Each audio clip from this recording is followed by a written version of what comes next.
Hello Phoenixou, ici le Phoenix. Aujourd'hui, retour sur le tome 60 de Kingdom.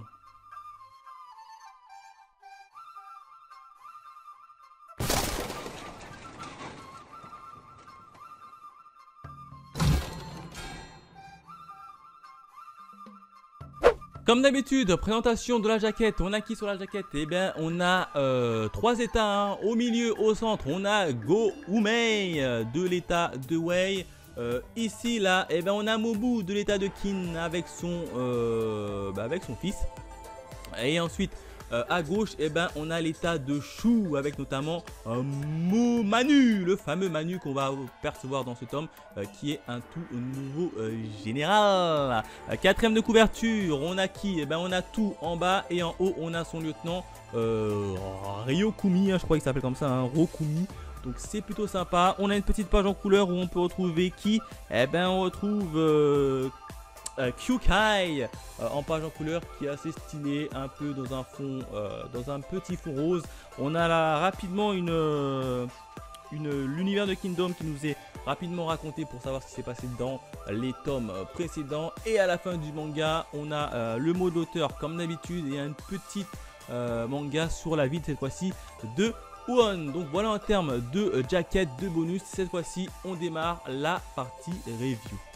Alors qu'est-ce qui s'est passé au niveau de ce tome 60? Eh bien, deux événements. Le premier événement, j'ai envie de l'intituler une alliance inespérée. Et oui, pourquoi? Eh bien, tout simplement que la conquête de Katan, hein, la capitale de Zhao, s'avère un peu plus compliquée pour l'armée de Uzen. Puisqu'il a à la fois dirigé ses soldats vers Uzen, mais également il a une partie de ses soldats qui surveillent les frontières et notamment la frontière entre Qin et Wei, hein, parce qu'on ne sait jamais, Wei il peut très bien l'attaquer à revers. Et du coup, pour se désengager de cette frontière et d'avoir plus d'hommes au niveau du front directement de Zhao, t'as Shueken qui va faire une proposition à l'état de Wei. Il va simplement leur demander si vous ne pouvez pas signer une traité de paix, hein, une alliance si vous préférez, pendant 3 ans. Et en contrepartie, l'état de Qin va lui offrir tout simplement une ville assez stratégique, hein, qui s'appelle la ville de... j'ai oublié le nom de la ville de, je sais plus, de Juko. Voilà, c'est la ville de Juko. Alors c'est une ville qui appartient à l'état de Shu, mais ils sont prêts à l'offrir à l'état de Wei, hein, d'autant plus que c'est une ville assez stratégique et qui est excellent, notamment dans leur stratégie un peu de offensif, de vol entre guillemets, de vol de partiel de terrain. Du coup, Go Umei au départ, il n'était pas trop chaud, il se dit jamais je m'allierai à ces chiens de Qin, etc. Mais au final, il s'est dit c'est quand même une ville assez stratégique, pourquoi pas accepter. Et du coup, ils acceptent l'alliance, hein, c'est-à-dire que l'état de Wei promet de ne pas attaquer durant 3 ans l'état de Qin. Du coup, l'état de Qin peut se concentrer à 100% sur Zhao. Et entre temps, on a Mobu, l'armée de Mobu et de tout qui se dirige vers la ville de Shu, hein, pour essayer de la récupérer et de la donner en cadeau à l'état de Wei. Et du coup, dans cet état là, on a qui? On a 4 nouveaux généraux qui vont faire leur apparition, hein. Il y en a un qui s'appelle Manu, hein, c'est un peu le général en chef, le colosse Manu, qui est assez charismatique quand même, et qui lui va se taper contre Mobu, le général qui est venu le défaire, hein. Et en plus de ça, tu avais les 4 généraux qui étaient assis de Shu qui dit ouais, t'as l'armée de Qin qui vont sur nous. En plus de ça, c'est le général Mobu et le général Tu, quand même, hein, 2 grands généraux de l'état de Qin, hein. Ils sont là en train de kiffer. Donc là, on peut voir rien qu'à travers ça que, à mon avis, les 4 généraux là, ils ont une puissance assez démentielle, hein, puisqu'ils ont absolument pas peur de Mobu et de tout, hein. T'as quand même 2 grands généraux de Qin qui font sur toi et toi t'as pas peur. Du coup, la bagarre elle éclate. Et t'as Manu qui va se frotter directement à Mobu. Tu as également Tu qui lui va se frotter à Q.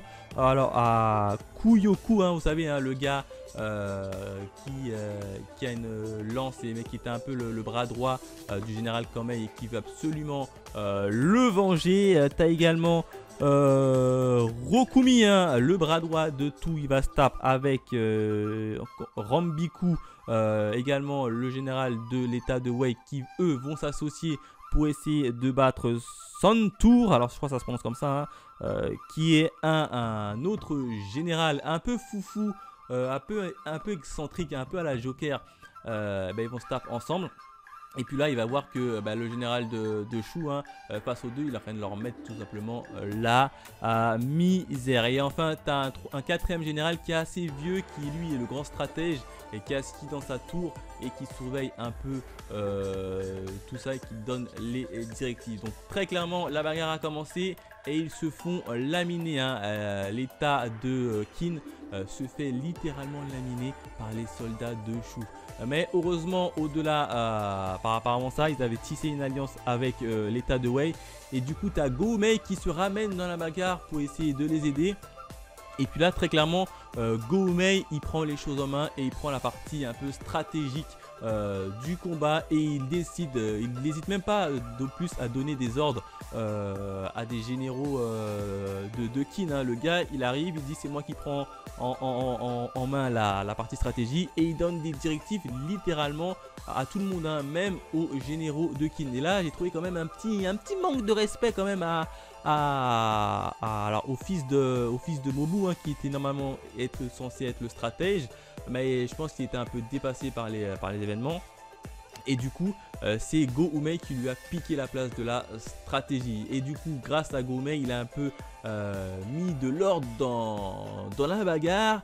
Et en plus de ça, Goumei, il en profite pour envoyer un petit détachement pour aller récupérer la ville de Juko en toute discrétion avec ses tours de guerre, avec ses tours de guet. Je crois que ça s'appelle comme ça, hein, des tours qui est capable de récupérer les portes. Donc voilà, on peut voir que Goumei est venu, il a tenu ses engagements parce qu'au départ je pensais pas qu'il allait quand même tenir ses engagements.